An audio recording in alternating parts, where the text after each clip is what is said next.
বিদেশে আইছি, সুখ হারাইছি, পরিবার থাকতেও পরিবার ছাড়া হইছি।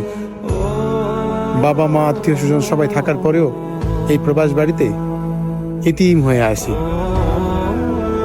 সবকিছু মাইনা নিছি রে ভাই, কারণ বাবা মার যে অর্থ নাই, আর এই সমাজটাতে সবার আগে অর্থই খুঁজে।